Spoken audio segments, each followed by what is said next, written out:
All right. What's up, boys? Um, Everybody, we're here. We got Cayden Henschel on the podcast today, bringing some heat, ready to go.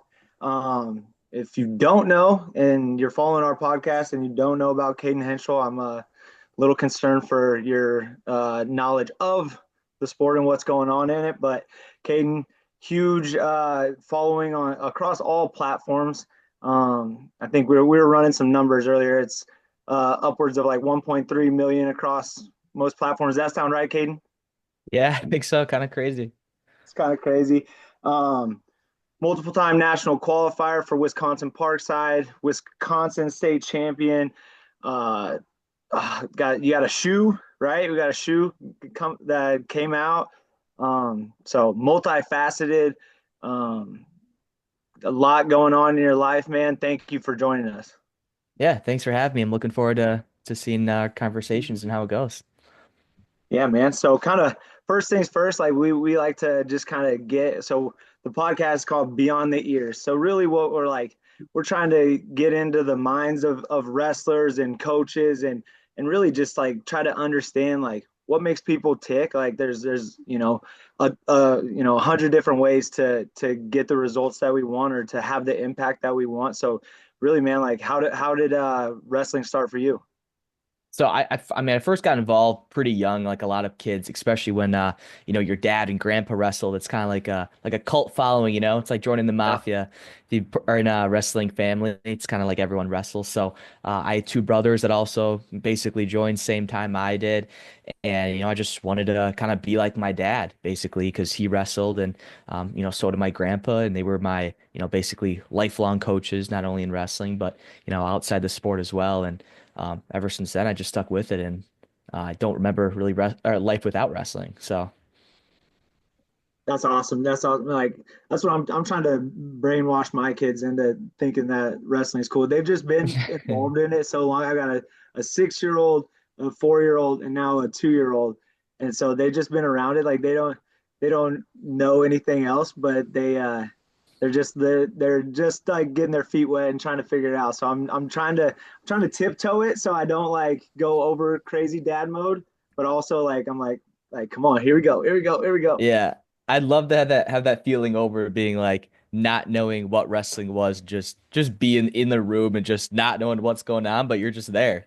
Yeah, That's cool though. they don't know like Joy, like my oldest son, he was born right before COVID, and so he was 2 years old, and I owned a club at the time, and so we ex-nay daycare, everything like that, and so he just spent like 5 6 days a week in the resting room, and basically we just kept that rolling for the last 4 years now. Yeah, we have so Craig, our assistant coach, Nick's brother, oftentimes he'll have his kids in there, always in there. We'll just be live wrestling, and I don't know how any of these kids maybe don't get toppled over, but they're always running in and wrestling each other, and it's kind of fun having them in there, bringing that that light spirit and just seeing what they do. So that's awesome. Yeah, for sure, man. So coming up through high school, when did or through school or the little kids and everything like that, when did you kind of figure out like, okay, this is my thing? So I did football and baseball along with wrestling kind of growing up. Absolutely love those. But I knew that if I were to be really good at one of them, it was wrestling, and I needed to basically only do it because at that time, that's when I started doing more of the club things and going to different, tournaments, doing like freestyle and Greco. And I'm just like, I really like wrestling and I want to be a high school state champion. And because I didn't really know much other highly like successful people within the state that did like multiple sports. Of course, there's so many case studies where you can do multiple sports and Yeah. still succeed. But for me, I just wanted to strictly focus on wrestling, and ever since then, I just kind of fully committed to it, and I just started making vids about it too. So when was when the first video that you ever put together? So this was back in like my sophomore year of high school. And none of these videos, I documented ever since my sophomore year, but that sophomore year of high school, this was on a previous channel because it got like deleted and I lost like all my tournaments and duels and just great times with the team. YouTube just decides to take it down. But ever since then, I just like loved doing it. Not the fact that, there was no alternative motive other than capturing fun memories and being able to look back on. Um, and also, I was like a big fan of different YouTubers at the time, and I was just a big consumer of content, and there wasn't much people in the wrestling world doing it. And I just kind of stuck with it that way. Who who was somebody that you watched like a vlogger back then? There were some good. I was deep into some vlogs back in the day. Yeah, well, I mean, just YouTubers. So like if you think like PewDiePie or Smosh, even around that time, who else was I watching? I don't even a lot of gaming Okay. creators actually. Um, yeah. I mean, there's probably too many. I'd have to look back in the archives. So you talk about you just started it to kind of document like times with your friends and Mm. kind of look back on it. Fast forward now, it's like everybody knows Cayden Henschel. He does YouTube. How has that kind of like affected your daily life and like how you go about training and stuff like that, if at all? And Mm. does it did you feel any like special sort of pressure, like having your life out there for everyone to see? Was that ever an issue? Yeah. So, I mean, I've been doing it now for what, like 7, 8 years. So it's even hard for me to think about like, did anything really change? I will say, of course, like it's maybe different. I think, it does add a different aspect of something I have to do along with wrestling. Um, of course there's like pressure like you put on yourself, especially now the position where it's like, this is basically like my job and I want to uphold, certain image because everyone has their own egos of maybe what they, want to portray or show and impact that way. Um, but I think it's just been so normalized to me that I don't really know the alternative. I guess it's just kind of like who I am. Yeah, and just kind of outside looking in, I feel like you've done a pretty good job of like just being real, right? Like yo, I took a L this time, it happens, and like being able to and to me like that's what is needed in wrestling too. Is just like Mm. transparency, right? Like there's a huge need for it, and like when we have you know nobody's holding on to anything, right? Like Mm. the more we can, share those things and you being able to relate to these kids and be like dude, I'm in my senior year of college and I'm still struggling with this same stuff. Like to me that's we need more of it. Like you said, there's not very many people doing it, and I think you have inspired a good chunk of kids to like the SST kid and Cheta, I think what's his last name? I forget, but Yeah, Hayden. Yeah. Cayden, he's got a good channel and things like that. Like there are kids that are doing it, and just the new wave might be that, like that's how we get the transparency from our sport. Yeah, no, I mean that it's really hard too. Like it's so uh you have to be so vulnerable and you can't fake it. I think that's the Yeah, biggest thing with doing competition, like vlogs and everything. Like you can't, I don't know if I'm gonna win, if I'm gonna lose, or how anything is gonna go. I think just by documenting it and knowing that no matter what's gonna happen, I'm gonna like, post the content or I'm gonna showcase the story because that's what happened. You can't change it. It's real. It's real life, and life can throw everything at you. But I mean, if you just keep getting up, it's like get knocked down 7 times and get up eight. Um, yeah, I mean, being relatable, I think that's the biggest thing, especially for social media. Not only just connecting with people and like giving an impact, like it's the relatableness for sure. Yeah, I guess what having this platform and like putting yourself out there, what didn't you expect? What happened to you that you didn't expect would happen like with this popularity? Like I know for me, in the summer times, I'm doing like camps and stuff like that with little kids, and the first question I always get is, "Do you know Cayden Henschel?" Like, how did your popularity kind of change your life and more specifically like your wrestling career? Yeah, I was almost like thrown into an interesting situation, I guess, like early on, where maybe I had 2 or 3 thousand subscribers and I was having some success. Maybe I didn't think it was anything like these YouTubers I was watching because I was like looking up to, others that had, their millions or 100,000s. And I just remember being at the state tournament my junior year of high school, and this is when I didn't make it to state. Super low followers and everything, and this kid just comes up to me and he's like, "Hey, are you Cayden Henschel?" I'm like, "Yeah." Like, how do you know me? He goes, "Well, like, can I get a picture? I watch your YouTube." And I'm like, "Dude, what? Like, what is going on here?"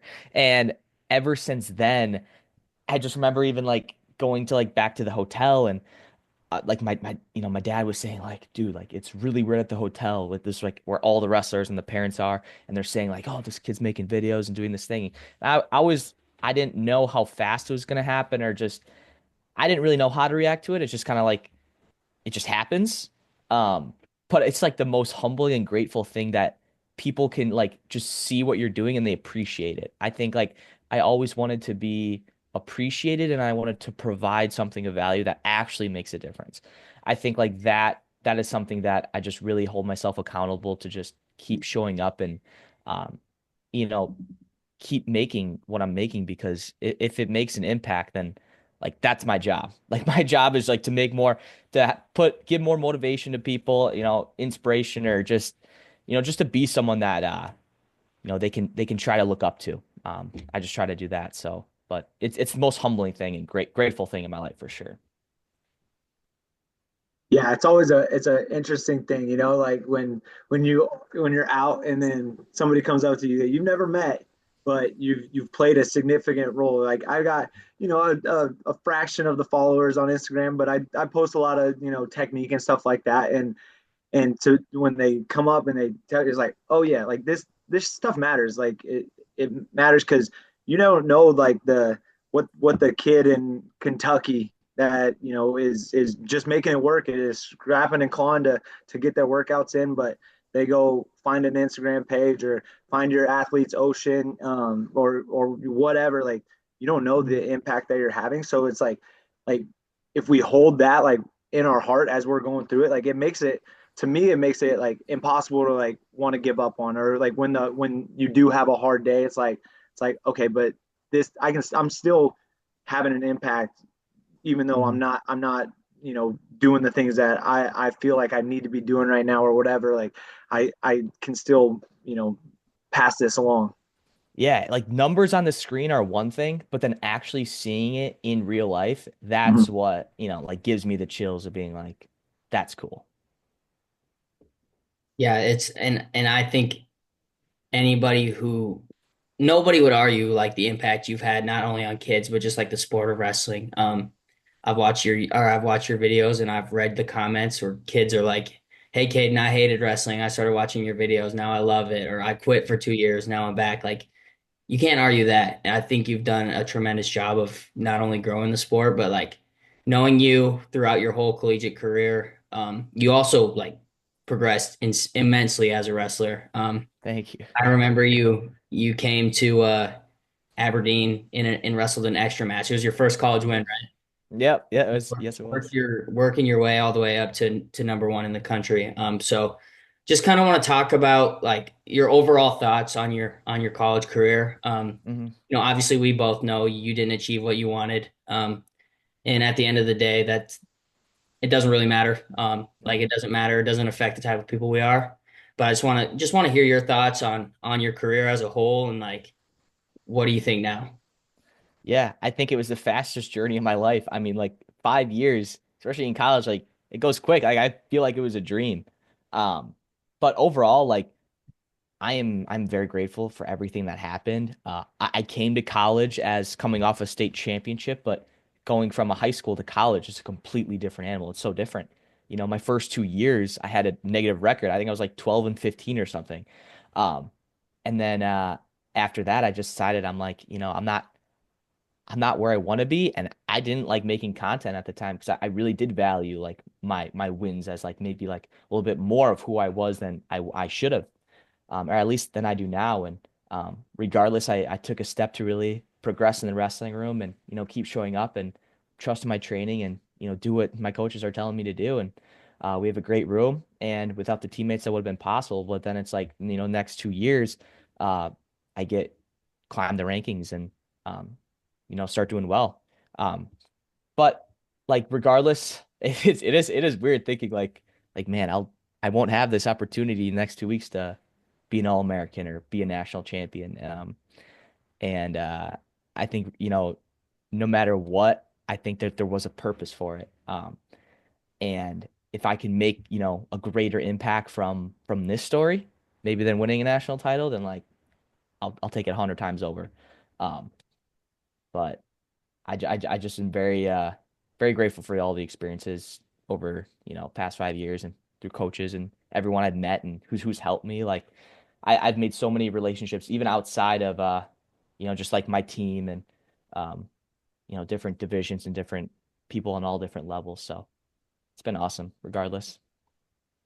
Yeah, that's I had a similar conversation with one of our guys the other day. I saw him Sunday, the day after he's getting some treatment, and all of our hearts are broken right now. Like Mm. we don't have to lie. Like it hurts and it sucks, and but like the I didn't I wanted to be a college national champion too. Like I wanted it as bad as I would want anything. The best I ever did was eighth place, and I was telling him, and this is after 20 years I have this realization. Like 20 years later, like at the time I don't know if my life would have unfolded the way that it did, like met my wife, had the coaching opportunities that I've had, or pursued it as hard as I have, if I had won that national title, right? Like, of course, we never know, and it there's no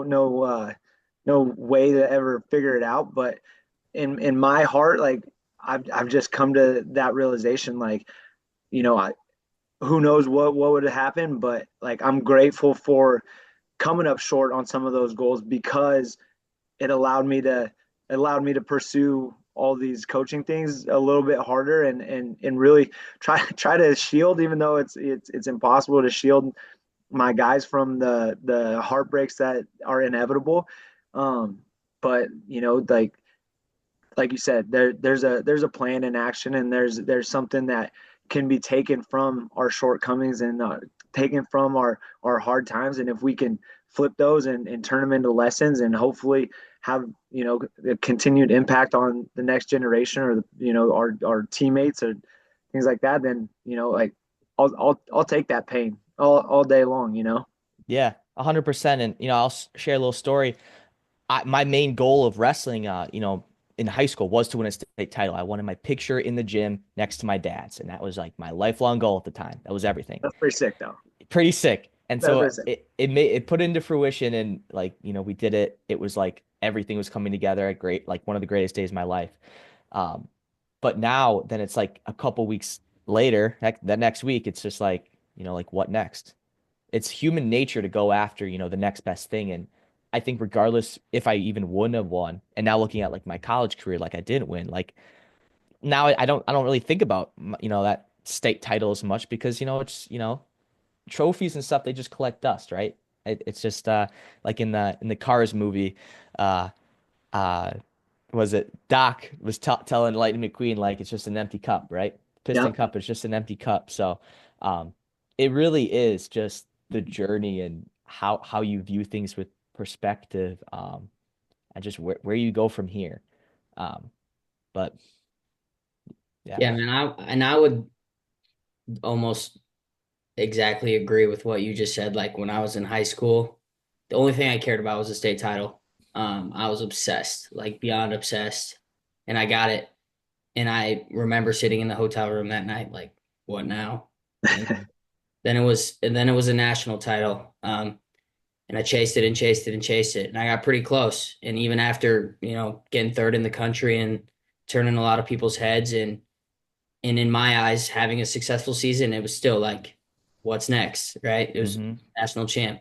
And I think I had this conversation with Braden Mogul yesterday. Like, Hmm. dude, realistically, if in 2 weeks we both went and won national titles, like, what would have changed, right? Like, we're not gonna go get $1 million in our bank accounts. Like, Hmm. nothing's gonna change, man. And maybe it's for the better. And it still sucks. Like, we both want to win. Yeah, I think finding peace and knowing that nothing would have changed. Like our worth isn't tied to wins and losses, and that's something me and Josh talk about a lot. Having that understanding and just being able to wrap your head around like it's going to be okay whether you win or lose. I think that's helped me a lot, and I'm sure you're in the same boat as well with that. Yeah, like you said it perfectly. That's even like what my thought process was. Like, how would my life, have changed if I won nationals? Same with you guys. It's like, dude, really nothing changes. And I took a couple days off of everything that I was doing, to really just think and be at peace, like you were saying, and be around family. And um, my life really wouldn't have changed. Like anyone's life won't change if they win a national title. But I like how you said that, just like finding peace and just knowing that everything's fine. So it's a great way to look at it. So I guess with that, none of us want to talk about it, right? Like it sucks, but like the Division 2 qualifying process is obviously it's just unfortunate. I Hmm. don't even want to say it's not fair because like 30 people showed up, 30 people did what they had to do to qualify for nationals, right? Like Hmm. and I don't want to be a victim. Like I didn't show up to wrestle on that day and that's what Hmm. happened. But I guess just kind of your thoughts on like the qualifying process for nationals and the NSIC as a whole, just like the competitiveness of the conference and like where you stand with that. And you can even share your coach's thoughts and stuff or what Parkside thinks about it as well. Yeah, I mean, like the NSIC is so tough. I think it's the toughest conference. I think we all know that. I think regardless, even what rankings are, I think regardless where you are, college wrestling is college wrestling. You're not really going to have an easy match. You might catch a guy, but it's probably not going to be easy. Like you're not going to really have an easy match. But yeah, I mean, I always because you can think back and being like, especially for me, it's like it's so embarrassing, right? You think about like, man, I'm break number one. You're a shoe in to win. And if you don't show up that day, you don't perform to what you've done in the past. It's like, man, like I'm not going to nationals now, but like I don't know, just like bracket busted that way. But like I don't know the alternative. I think it sucks that D2 like it's only 16 man brackets, right? Like how is it every other division is like 30? I know NAIA is 32, JUCO is 32, D3 is 21. Yeah, I think, yep, 21. They got like 100 teams, so. Yeah. I mean, like regardless, I think like we definitely have the smallest, pool of nationals and Mhm. I think there are maybe opportunities of, like even COVID year when they had that, the bidding process of how they did that. Um I think there are things that could make it better and, making the brackets bigger. I think what like just have more people at nationals. I think it'd be cool to have just anyone show up to nationals and just like winner take all. Like I All don't right, know. let's go. That sounds like a crazy thing, but I mean it's like I don't know. It's weird too because you can have an amazing year. You can have the best year. I had my best year of all time. But then one day I don't show up and it's people could say it's all for nothing or like for if you were just thinking about nationals. It's like weird to think that. I mean, we have such a long season. Like this is like 6 months of college wrestling, keeping your weight down, showing up to practice, doing all these things. Like this is tough. It's not for the faint of heart, but you dealt the cards or you played the hand you're dealt with. So um I don't know how much change that could happen there, but yeah, what are your guys' thoughts? I think for me, like what you were just talking about is just it all coming down to one tournament. I don't love that because like guys like you guys like have amazing seasons, ranked super high the whole time, have significant wins. It's not like you guys were wrestling, you know, a bunch of junior college kids or hitting a bunch of, D3 opens and things like that. Like Hmm. you wrestle in the NSIC, chances are you wrestle multiple ranked guys, probably multiple on the same weekends, like, time in and time out. Like I think there should be, a strength of schedule or significant wins there, just something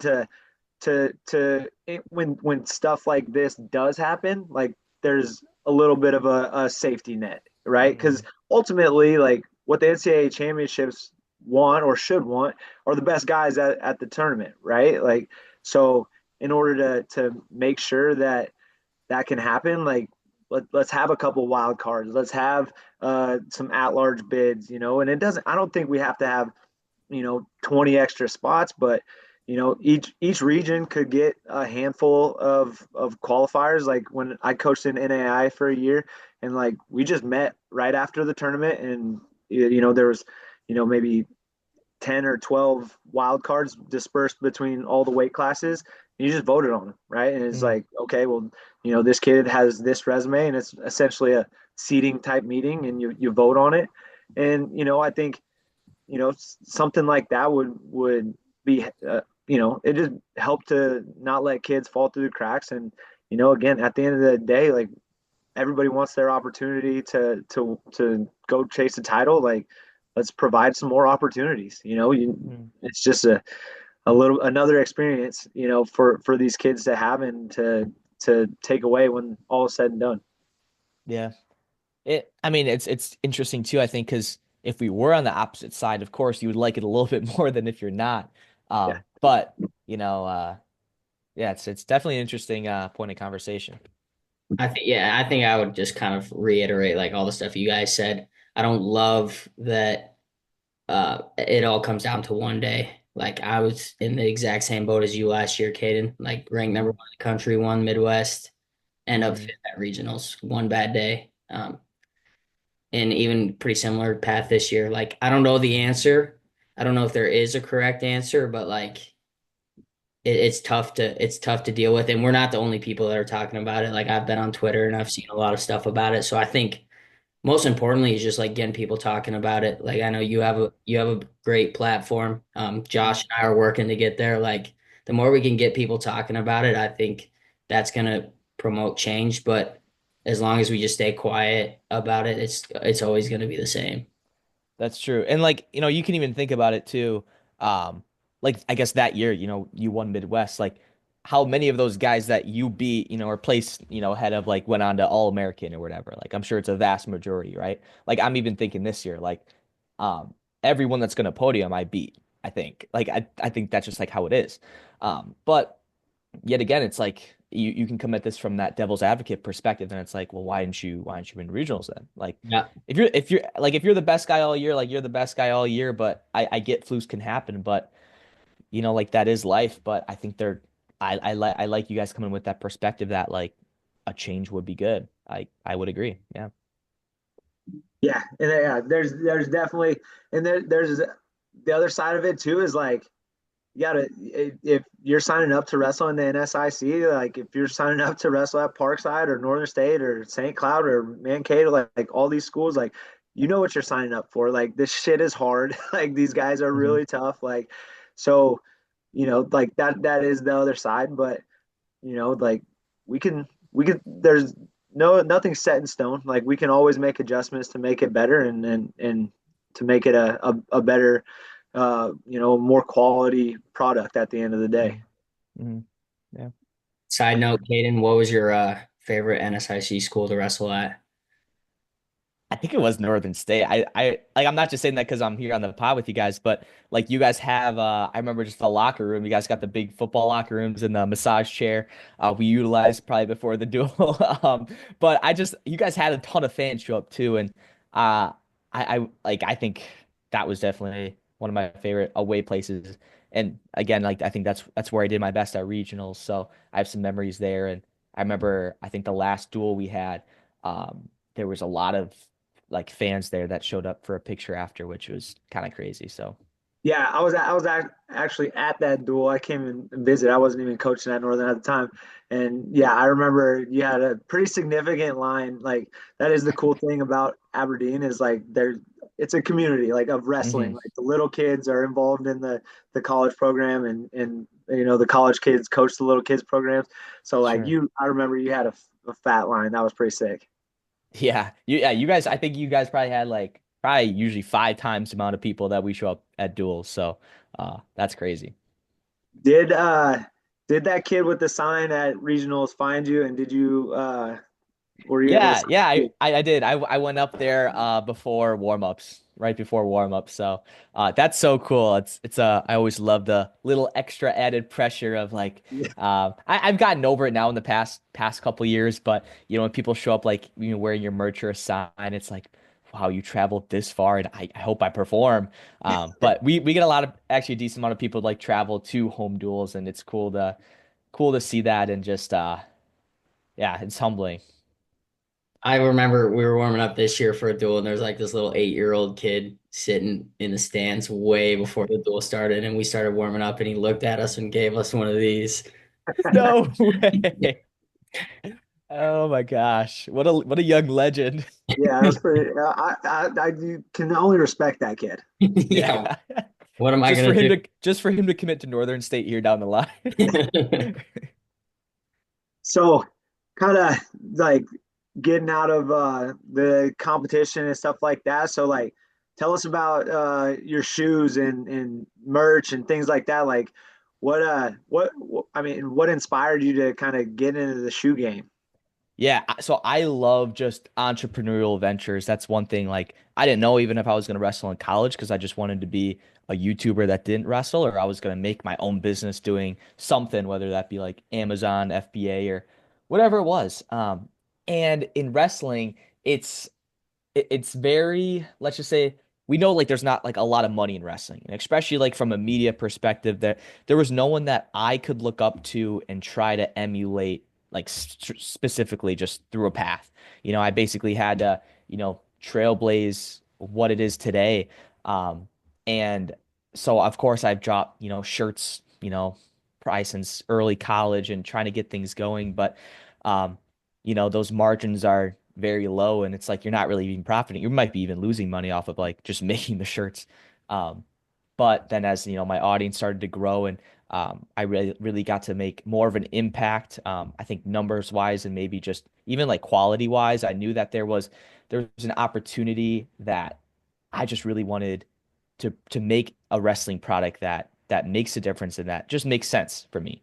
And I'm like, everyone wants to have their wrestling shoe. I think like as a young kid, when I'd have Jordan Burroughs wrestling shoe, I'd watch him win a world title and be like, I'm wearing his shoes. Like that's pretty crazy. That's something what I wanted to emulate. And now that like I just crazy story, I just linked up with his name's Brock. He's my partner on it, and he does basically all the talking with the manufacturers and helps with getting everything like shipped and everything. And um, we just started working on it about a year and a half, almost 2 years ago, and we just have all these ideas. And there's so many more things because I think we're only 4 months in actually, but it's been the craziest success, and it's been the most I think like a rewarding process actually seeing kids like go out and compete in the shoes and actually like them. I want to make a product that people like actually like to wear. And I think we did that. Like I love to wear it. It's something I can wear in every video. And when your content becomes the product as well, I mean, that's just a phenomenal business. But I've gotten so many emails just about how people love the shoes, and I get like how some kids are winning state in them now, and that was like the biggest thing for me to be like to be along that with the journey, because you get the messages of saying like, "Can you help me win this tournament? I was negative, now I got 20 wins this year. I made varsity." And for them to like make those jumps and just like even give me like an ounce of credit, which I don't even think is necessarily even deserved, because it was all them, but to be along with the journey and to help them, that's crazy. And I just want to continue that. So Yeah, that's sweet. I've worked with Brock when he first dropped his I don't what are they even called? yeah, the his Like 3 point. yeah, I got like one of the first pairs. Oh, He's that's cool. yeah, I think just kind of want to reiterate like what you said about like this kid messages you that he got 20 wins, he got varsity, like he's giving you the credit, even though we know like you can't just watch a YouTube video and go win a wrestling match, right? They're doing the work, but like, man, it's so hard to feel like down on yourself or bad about yourself when you get messages like that. Like, I know I don't have the following that you have, but just in the last week, like I've had so many people reach out to me and like thank me for what I've done for the program, or like what I interactions I had with their kids that I don't even remember. Yeah. Like those that goes so far, and it's so hard to feel like you failed or lost when you have people reach out to you and tell you stuff like that. So I think clinging on to that for the next however long it takes to stop being sad about our wrestling careers is Mhm. super important and something that I think I'm gonna do moving forward. Yeah. And I think a big thing too, how you were saying that, like the secret, is like the people and the experiences. And um, at the end of the day, too, like you got to think like on an impactful wise and maybe even part of your purpose. Like it's not about you. Like it's really not. So I think if you can like not even convince yourself, but come to that realization that that it is something that you are doing is for a bigger cause, something more impactful than whatever you could accomplish, like I think you're going to be in a great headspace regardless and continue to put the best foot forward. Yep, that's the legacy, right? Like what you leave the people with, right? That's Hmm. how ultimately you live forever, right? Is the people Hmm. are going to remember how you made them feel. They're going to remember the lessons that you passed on to them. They're going to remember that, and then they pass those things on, and like that's the I mean that's the most impactful thing that we can do is just continue to continue to give with no hope in getting anything back, give and give and give, and like that's to me something that can can fill any hole that we have. Yeah, 100%. Like there's that quote that said, even if you don't reach the top, um, but you help someone else, reach their top, you accomplish that as well. It's just like helping others. It's not all about you. I like that. Absolutely. What so in your kind of like entrepreneurial ventures and things like that, what is something that you messed up that you could if you not, maybe not go back and change, or just like if you could help somebody maneuver around that, Mm. what comes to mind? In their entrepreneurial journey, let's see. I would say start young. Like I was very fortunate to like do everything I'm doing very early on to learn everything before I have to start paying for rent and food. And I didn't have any money going into college, and like I had to, my parents had to lend me some money and I couldn't pay for a car, and I'm just like, dude, YouTube has to work out. Like I couldn't work a job. I did not want to do anything else, and I was obsessed with this. I needed to make it work. So I think like just whatever you're doing, like the best time to plant a tree was 20 years ago or today. Like don't hold off another day, another month, because life is only get crazier. It's gonna get, more expensive. Things come up. Maybe you got a family. There's, going from high school to college, your mom doing your laundry to everything is on you. Um, just start. Just start early and I think like just don't be scared of the shark infested waters. You gotta learn how to swim. I think if you talk with just about any successful person, they'll probably say it's just jump head in. Like Hmm. we had the guy that started Tommy John underwear come talk at our school. And he Okay. was like the same exact his message was the same exact thing. Like you don't have to have it all figured out, man. Just jump in and like you will figure it out, or you'll figure out what doesn't work and then you'll figure it out. Yeah. So I I mean, think like such a big thing too is you have to understand the end product before you begin. Like you don't have to know how to do it. You just have to know like what it is. So like if like you want to win a national title, right? Like doesn't matter how like you just have that as like maybe, that North Star of like what I want to accomplish. And eventually like your actions will take place. You're gonna get things to get closer and closer and closer. Regardless if you hit it or not, you're gonna find a way to actually progress towards it, whether you hit it or not.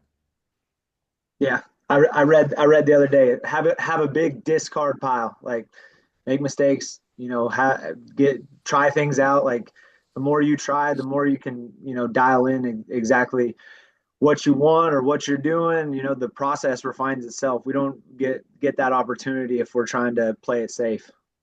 Yeah. Yeah. I mean, you got to have proof of concept too. I think that's big. I think like early on when I was in high school trying to start all my things, and, I got scammed on crypto early on, very, very early on with so many different things. And I didn't understand of so many proof of concepts, like as well as this actually sustainable. Like, is this real? Does this make sense? We knew that the wrestling shoes, would sell and we can make, a profit and really use that as a successful business, um, because it just everything like made sense. But you got to have proof of concept. You can't just maybe just go into something. You just have like a crazy idea and you're like, okay, I gotta drop everything and go in. You have to make sure it kind of works. You have to have at least some type of confidence that it'll work. So you kind of already alluded to it. Like we've been talking, you got gear, you got content. I'm sure you'll continue uh, either coaching or doing clinics in some capacity. What's Mhm. next for you, like moving forward? Let's see. I- What's next for me is I'm gonna help some guys prepare for nationals at practice. But other than that, I think I'm still I haven't touched the edit for this regionals vlog, and um, I'm really thinking of a way to make this like my best video yet, and something that can like reach the most people, but also have the best message and something that I want to leave behind as like an ending thing on my college career. But it's just growing content. It's growing wrestling. There's so many things I couldn't do content wise being a competitor in the sport, that now I can. I have access to. Um, but I do want to do a lot of traveling. I want to, move in with my fiance, get married next year, and um, just really enjoy life.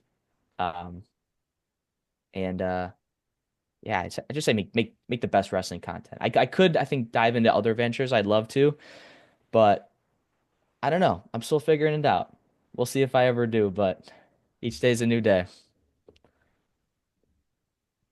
Yeah, just yeah, that's the thing. Like, as long as the like you talked about the North Star is to make positive impact, to have a positive impact. Like if that's what's guiding you, like good things are gonna come from it, and there's plenty of people out there that need it, that want it, that like they're gonna, continue to want to see, the story unfold. 100%. I think that's all I got. Josh, you got anything else? Um, oh, I did see. So you're a Whoop guy, right, Cayden? There you go. Yes, sir. What's your recovery at? Today or just in Yeah, general? just from today. Let's. Today will not be the greatest. I will tell you that. But I want to know your HRV score. What's your highest HRV score you've ever got? You go, Wyatt. I don't know 158. mine. Really?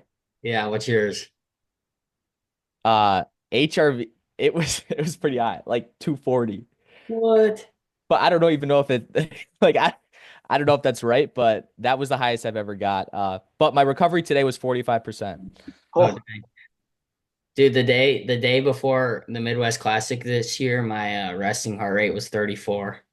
That's crazy. I've never, yeah, that is wild. Wyatt's been dead like 7 times since I since starting to wear the Whoop. Oh my I yeah, gosh. my normal values are like 37 to 39 for resting heart rate. So anytime it gets above 40, I get a little tripped out. Jeez. That is wild. I'll tell you after I think mine will be pretty low, maybe low 50s or upper 40s, but then it's like that next couple days I'll have like a 60, and it's just like it's interesting to see those numbers go up maybe when you add a little bit more food in your system, and your body just changes, but that's cool. A lot of people on my team use the Aura rings, so I'm the only one on Oh, my team with the Whoop. I've heard good things about the Aura rings. Do they wrestle with them on? No, no, they don't. Did you wrestle with your whoop? I've had before, but it would never work. I know you can like put it on your ankle and get like the shirts, but never went that deep into it. So I had the wearables, I had the underwear and the shirts, but then I just got so sick of washing them every day, I just started wearing it around Uh, my ankle. So what would, if you're doing single leg stuff, it hurts, or yeah. up in the armpit, or like leg defense where they step on your ankle. But Oh, I never had what a what problem with it. what would be like your heart rate during like a live go or like when you're doing like sprints or something? Like Like 160-ish, once probably, really? yeah, 160-ish. It usually sat around. So we play baseball before practice, Sure. and my heart rate would be the highest when we play baseball, and it'd be just a touch lower during live. That's crazy. That's actually hilarious. I think ours might be the same for wall ball. So that's funny. That's what you guys play. Yeah, that's what we play in. Yeah, yeah. So I understand those pre games are maybe a little bit more important than the wrestling. Who knows? 100%. Yeah. but yeah, man. Yeah, Caden, really appreciate you jumping on, man. Like I think would speak for a lot of people when appreciate all the hard work that goes into it, like editing that stuff and being as consistent as you are. Like that is not it's not an easy task. It truly is like a full-time job. So yeah, man, we appreciate your time and look forward to seeing what you got next. Hopefully we can maybe run up a camp or something, run across each other over the summer. Yeah, no, absolutely. I appreciate what you guys are doing too. I think doing more of this is helping grow in wrestling, and it's making an impact. So, yeah, no, thank you guys so much for the time and opportunity. So this is great. Yeah, thanks, Cayden. We'll be rooting for Parkside now at Nationals since we we won't be there. Oh, well, thank you. We appreciate that.